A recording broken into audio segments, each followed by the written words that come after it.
Welcome back, dear friends, to a new episode in our series on conflict management.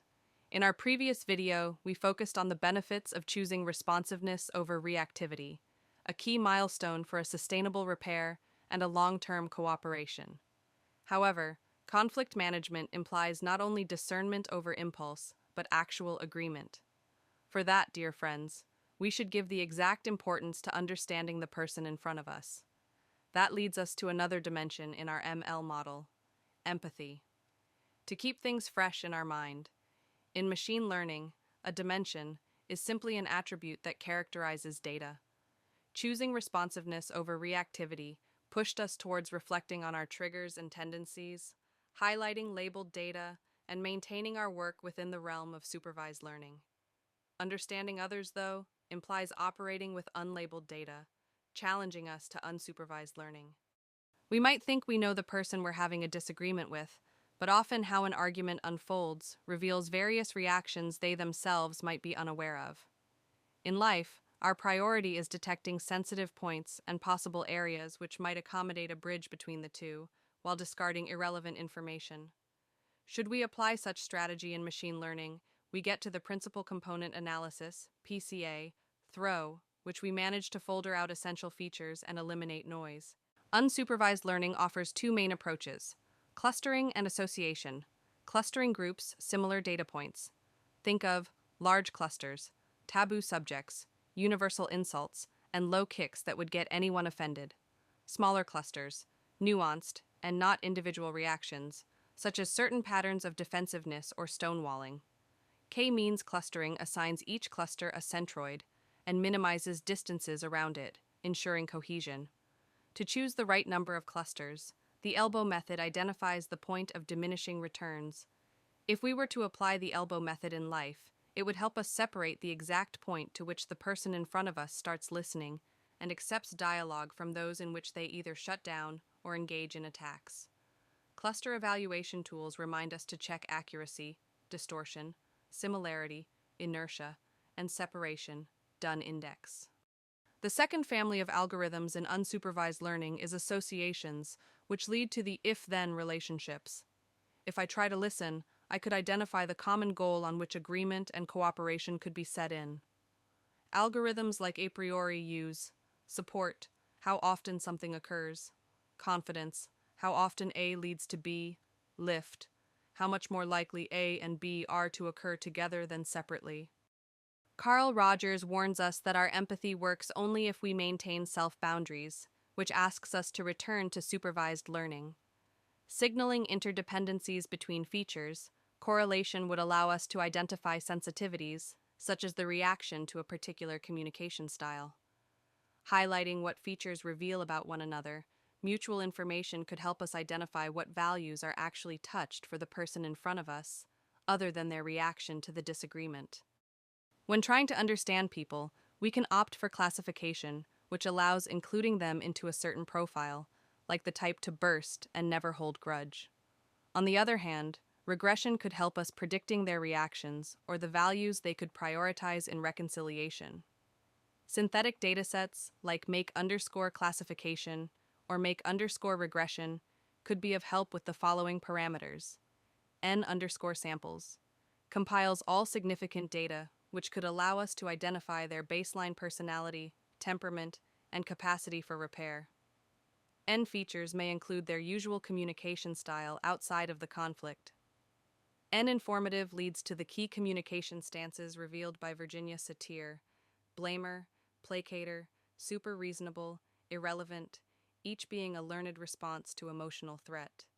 Noise includes any irrelevant influences. Random_state tests the extent to which a certain approach proved effective in one situation could be replicated in another. Attempts towards resolution and repair can be addressed through the following algorithms. Support vector machines, SVMS, establishes boundaries as classes are recognized, just like Marshall Rosenberg's advice to identify the person's unmet needs before defending yours. SVMS could lead us to ask, if I were them, what would make me say or do this? Polynomial regression highlights continuously growing values. In life, polynomial regression could be particularly helpful in identifying triggers and core wounds by highlighting disproportionate reactions.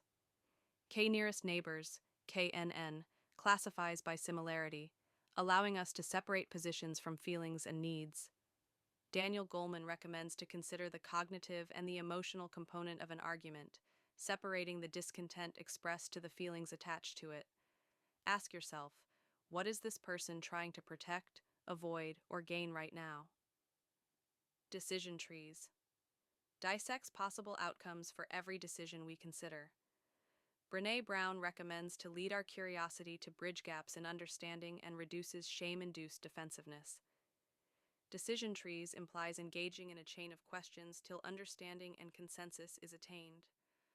Random forests facilitate multiple perspectives, allowing us to separate contextual friction, which decelerates after that person overcomes a stress factor, from an ongoing tension, which can jeopardize the relationship.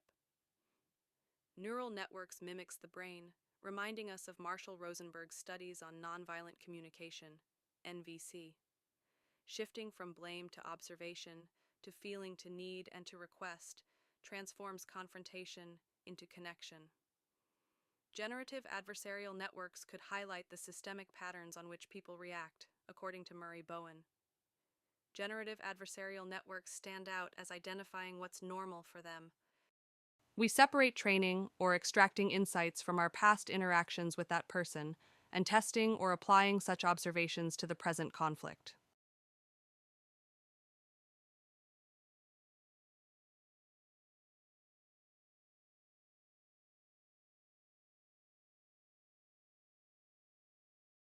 When the goal is empathy rather than dominance, evaluation is not about winning, it's about accuracy of understanding. We can evaluate our empathic model through the following lenses. Permutation feature importance. If we mentally reshuffle assumptions, their tone, their words, their past behavior, does our interpretation collapse? If yes, we may be over-attached to a single cue rather than the underlying meaning. Empathy improves when understanding remains stable even as surface features change. R squared, explanatory power. How much of the other person's behavior does our interpretation actually explain? A high R squared means our model captures their emotional logic, not just their actions. A low R squared suggests guesswork, projection, or narrative filling. MSE, cost of misunderstanding. Large errors here represent moments where we overlooked something crucial, a value, a boundary, or a vulnerability. In relationships, these errors compound quickly. MAE, tolerance for difference. MAE reflects how much deviation we can accept without destabilizing connection. Low tolerance leads to rigidity. High tolerance supports flexibility without self-abandonment. Classification report. Precision and recall. Precision. How accurately do we read the other person's intent? Recall. How well do we anticipate emotional escalation or withdrawal? Together, they determine whether we respond in time or too late. K-fold cross-validation. Does our empathic understanding generalize across contexts, stress, fatigue, success, disappointment? Or does it only work when conditions are ideal? Empathy that only functions in calm moments is not yet robust. If there's something our first video aimed to prevent, is understanding conflict resolution as our way or the highway. Silence or non-responsiveness from the person in front of us is anything but a sustained reconciliation. Fine-tuning can help us achieve exactly this through two key tools, the learning rate and the epoch. The learning rate implies calculating the exact amount on which we can push within a sensitive topic to attain constructive communication rather than making the person in front of us shut down or counterattack. As a full rotation around the dataset, the epoch becomes essential to estimate a temporal perspective, since conflict resolution may require waiting until both are regulated. How about our training data, and what do we think we know of the person in front of us? In a machine learning model, we can struggle with Gini impurity, which identifies mislabeled events, and entropy, which measures the level of disorder or uncertainty within the dataset. Ginny impurity reminds us of how sarcasm is affirmed to suggest confidence, when in fact it might actually hide deep insecurities and the tendency to defend oneself by being the first to attack. Entropy appears in the flight response, where a person is rather overwhelmed by emotions and withdraws by not showing how to effectively address a situation. Opting for regression models exposes us to bias, oversimplification, and variance, hyperadaptability. Bias creates underfitting models which are too rigid, such as if they don't communicate, they simply don't care.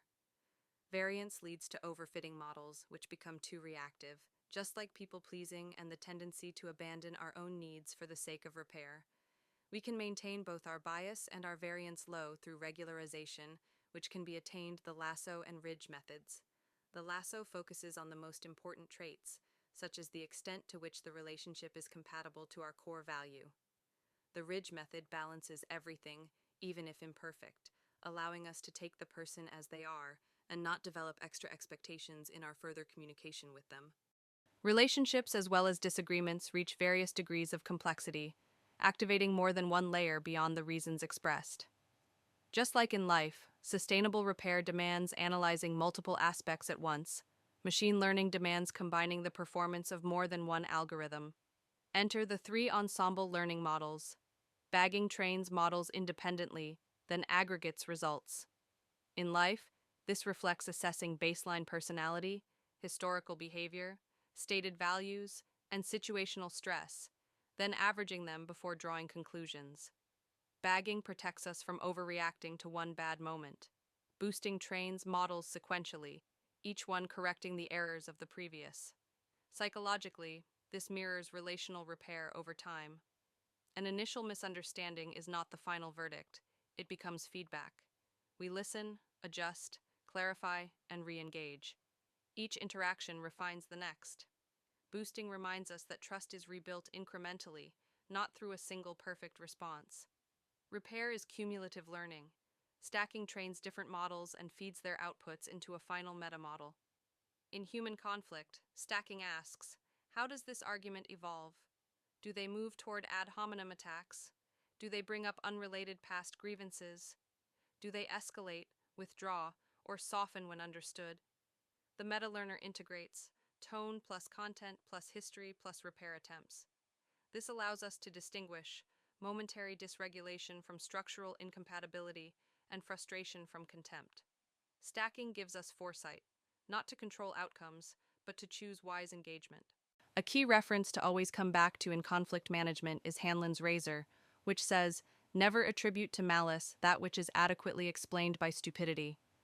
Make that also incompetence, negligence, or simply lack of awareness. The model dot, transform open parenthesis. Close parenthesis function could help us adapt our response to any of these manifestations. By revisiting mutual information, we uncover what truly drives the conflict. Is it intent or misunderstanding? Is it values or nervous system overwhelm? Yet empathy must remain bidirectional. Permutation importance asks a final, sobering question. Does the relationship still function if we stop compensating? If performance collapses only when we regulate less, explain less, or soften less, then empathy may be turning into over-functioning.